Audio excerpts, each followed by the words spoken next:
everyone, my name is Desola. I'm a fashion designer and you are welcome to my channel.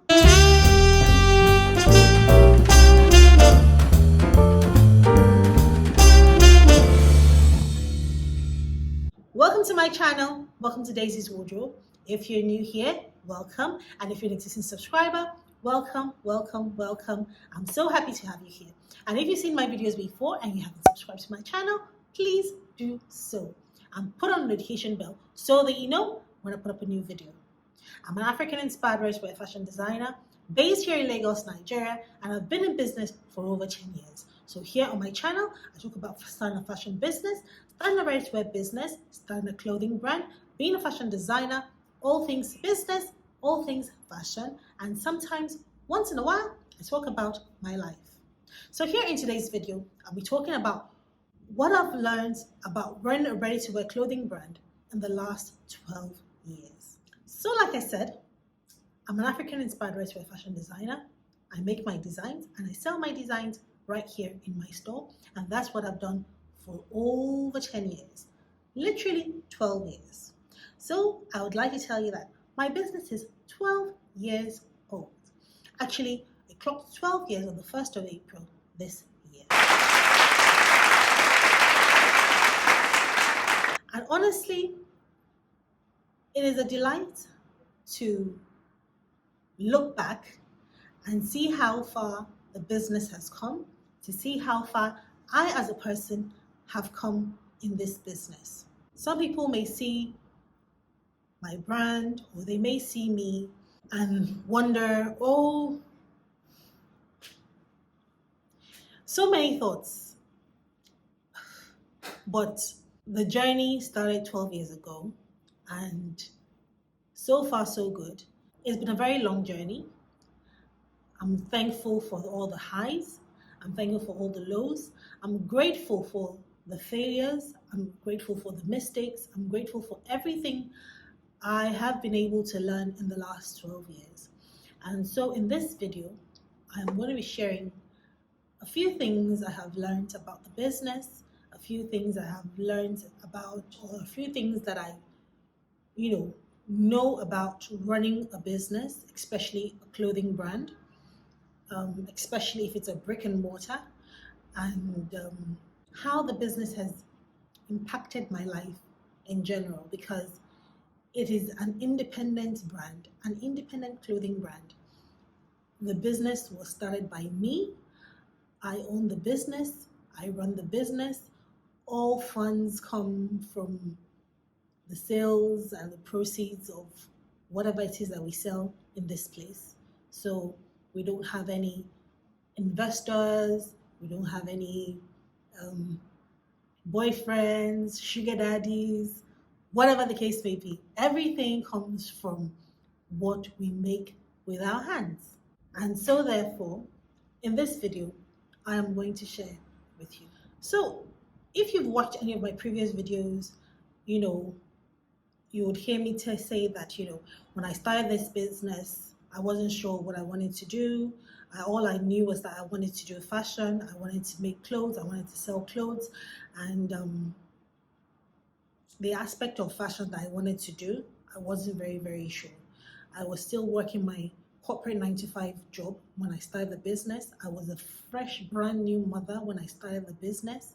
So it was really, really tough and very, very challenging in the beginning. And along the line, it was challenging. Even now, it is challenging, but we give God the glory. We thank God for everything.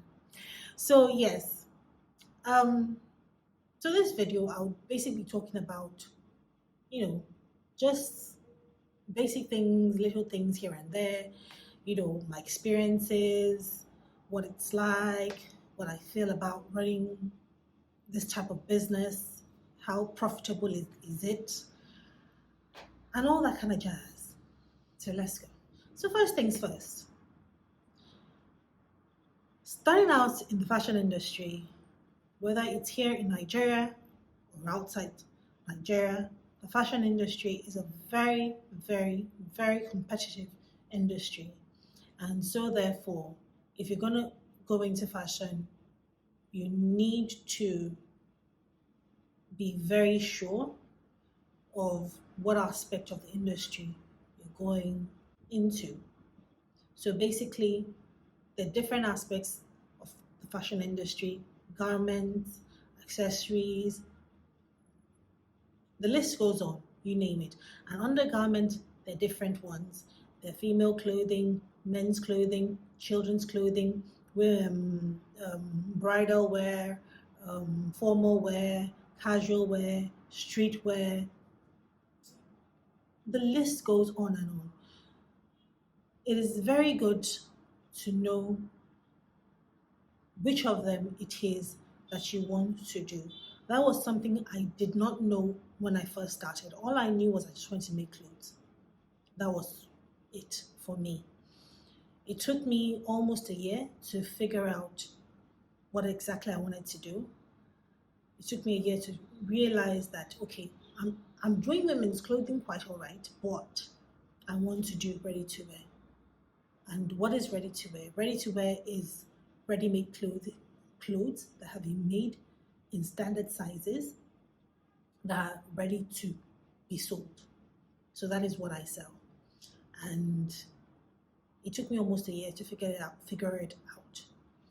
And along the line, in as much as I started my business very, very small, one thing that still sticks out from then till this very moment is that running a business, being an entrepreneur, a fashion entrepreneur, or any kind of entrepreneur whatsoever, is a very lonely journey.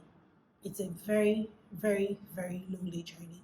A lot of the times you feel like you're the only one. A lot of the times you feel like you're not doing well. You feel you're not, you just have all these thoughts in your head, in your mind, that makes you feel like you're not doing enough, you're not good enough, you're not, you know, but you have to learn, or like I did, I had to learn to overcome these thoughts. I had to learn to make myself understand that, this is not a hobby, this is a business. So I had to learn to detach myself from whatever it is I'm making, whatever it is I'm selling, and make my mind and my brain understand that I am running a business. And the thing is, in as much as you go and meet people and say, oh, what is business like? You want to rub minds with people and, let me tell them, just talk about chit chat, talk about, what business is like, what your experiences are like, can you help me with this? Whatever it is, what I've come to realize is that people tell a lot of lies. People tell a lot of lies, and people are very guarded, people are very secretive, and it makes you even feel a lot more insecure. And those that are not very guarded, who are willing to even talk to you and share, there are a lot of lies, and when they tell you these lies or they make you believe some kind of things, you now go back into your corner and you're like, oh my God, oh my God, oh my God, oh my goodness. And then you're almost having a heart attack. And basically, I just had to just be careful who I took information from. I'm very, very, very careful who I get my information from when it comes to my business. A lot of people come, they want to give you advice. They come, they say they are experts, they are gurus. But sometimes, some people offer advice and they're not within the fashion industry. They're within another industry completely. They run their business in another field completely different to yours. And they compare their experiences, or they try to tell you what the experiences are, making it look like you both are in the same reality, which is not. A fashion business is different. A fashion business will always be different. How you run a fashion business, how you market a fashion business will always be different. And fashion business, you would always have different kinds of customers, depending on the kind of, clothes that you are selling or making. You will always have different kinds of customers and clientele.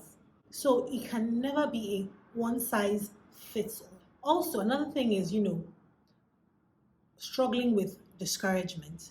People will come, people will try to, especially like when I first started, you know, I had, family members who would even tell me, you know, you're leaving this your corporate job. How are you so sure you're going to be able to survive, take care of your child, feed yourself? How are you so sure this, that? How are you so sure X, Y? Do you know that this is your last chance or your last opportunity at having a corporate job? Do all these kind of fears, they feed your mind with them. And as human beings, especially when you're starting out, you're bound to have cold feet. You are bound to have cold feet. And even after you have started, you know, the business, maybe you want to venture into something new that you've never done before, you're bound to have cold feet. It's normal. But the thing is, you just need to always try and encourage yourself, believe in yourself, which is what I did. A lot of people will tell you, surround yourself with people that are positive and this, that, that. But even when you surround yourself with people that are positive, and maybe you're with a group of people or you go to all these conferences, you know, they're very good. All these conferences, they encourage you, they motivate you to aspire for more. But when you're with people and everybody's just talking about how they just did this $1 million this, $1 million that this, that, and you're like, hey, you have to learn to have a strong mind. You have to learn to have a strong mind to be able to filter things out and keep what is supposed to be for you. Another thing is when you're, when I started out, I started my ready to wear clothing brand having a retail store. I've always had a retail store right from the jump. And when you have a retail store, obviously you have to employ people. And employing people, working with people, sometimes can be very challenging. So it now takes me to the point where, as someone who runs a business, you need to understand yourself. You need to look inwards and ask yourself some questions and literally know who you are. Because when you understand who you are, you understand the kind of personality that you have, it helps in recruiting the right people to work with you, especially if you're a small business and you're starting out small. It helps you to know the kind of people to recruit to work with you. So, for example, I'm a kind of person, I know what kind of temperament I have. When I'm doing interviews, I know what kind of questions to ask, and these kind of questions will let me know what this person's temperament is like, if we're going to be able to work together, if you're going to be able to clash, if we're going to clash, and just see if our personalities mesh. Because if your personalities don't mesh, it's just going to be a floodgate of problems. You know, in this business, I've had to go and learn so many things apart from making clothes, apart from cutting, sewing. I've had to learn so many things. I've had to learn, I can't even begin to name all the things I've had to learn. Because when you're running a business, a clothing business, it's not about the clothes.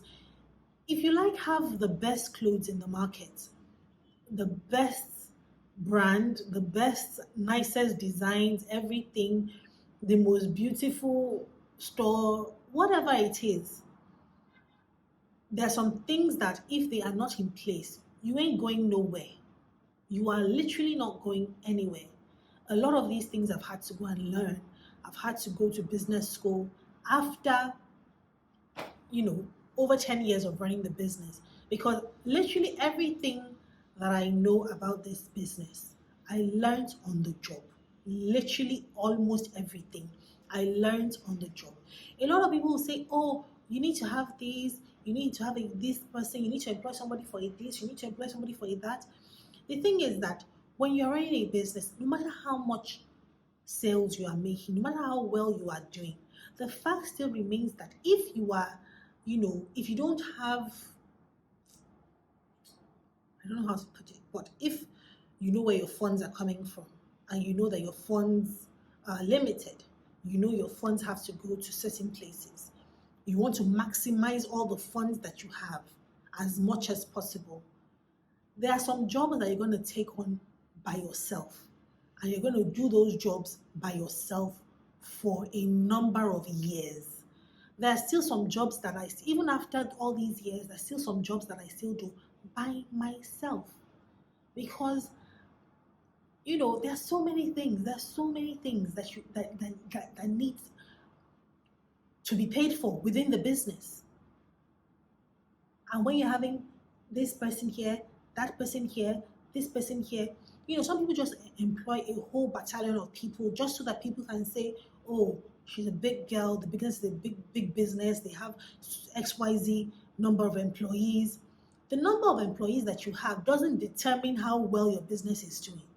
Because if you have a lot of overhead, if you have a lot of employees working for you, all of them may not be, working at capacity. If you understand what I'm trying to say. All of them may not be. So there's room for funds to just be wasting away. And the thing is, as a small business, what you want is, as much as possible, save up a lot of funds as much as you can. Even if every single day, every single week, every single month, you're making so much money, still save as much as you can, because there comes a time in business when things are on the slow or quiet. Another thing is that I've learned is that over the last couple of years, the reason why I started this business continues to change. Why I started this business, or why you want to start a business, is very important, it's very paramount, because it's supposed to be your driving force. Your why is your driving force. But as you continue to grow, as you continue to evolve in the business, your why continues to change. So for example, myself, the reason why I started this business is somehow still the reason why I still started, but my why has changed from what it was 12 years ago to what it is now. Now my why is even bigger than what it was 12 years ago. My why is bigger than what it was 5 years ago. Your why will always change. My why has been changing, and my why has been in the upward direction. To be honest with you, this journey that I have embarked on is one of the most difficult journeys of my life. I can tell you that for free. And at the same time, it's been a very rewarding journey, a very fulfilling journey. Has it been a profitable journey? There are times when it's been very profitable, and there are times when it's not been very profitable. There are times where I have failed, and there are times where I have really done things and I have really, really been proud of myself. I've made money in this business. I've made a decent amount of money, and I didn't start this business just because of the money. If I started this business solely because of the money, I I am going to make, I would have left a long time ago, because there were times when the money wasn't coming, honestly. The money wasn't coming, but I was very, very determined. My passion for the business, my passion for what I do was what saw me through those times. And I look at myself, I'm an educated person, I'm a very learned person. I have a degree in business economics and sociology. I have a master's in criminology and criminal justice. I schooled in the UK. And here I am today. I make clothes and I sell clothes. I didn't follow my career path of whatever I studied in school, but I want to wake up one day. I want to look at myself and look in the mirror and be happy and feel fulfilled. I don't want to live a life of regret, and I don't want to live a mediocre life, which is one of the reasons why I have worked so hard in this business. I have worked so hard. This business has made me work so hard. It has pushed me in ways that I could never imagine before. It has driven me in so many ways, and I am better for it, honestly. This business has developed me. It has made me who I am. It has taught me so many things about myself, taught me so many things about people, how to relate with people. You just think whether, because you went to school, you interacted with people, you know how to relate with people. No, because when you run this kind of business, you're going to relate with different kinds of people, especially people that are not on your level. When I say on your level, I mean on your academic, educational level, mentally. They're not on your level. They're, not as learned as you are. You have to bring yourself down to their level and relate with them. Make them feel like they're people. Make them feel like they're people, they are wanted, they're important. I learned that on this job. I learned so many things, and I'm grateful for everything. Literally grateful. Going forward, I just want to just do all that I can do within this space and beyond this space. Fashion, anything, whatever this fashion business leads me into, I'm ready to do. I'm grateful for how far I've come. I'm grateful for where I am. And I look forward to where I'm going to. So my video for today is done. If you enjoyed watching my video, please give me a thumbs up and subscribe and put on the notification bell so that you know when I put up a new video. And so I will see you soon.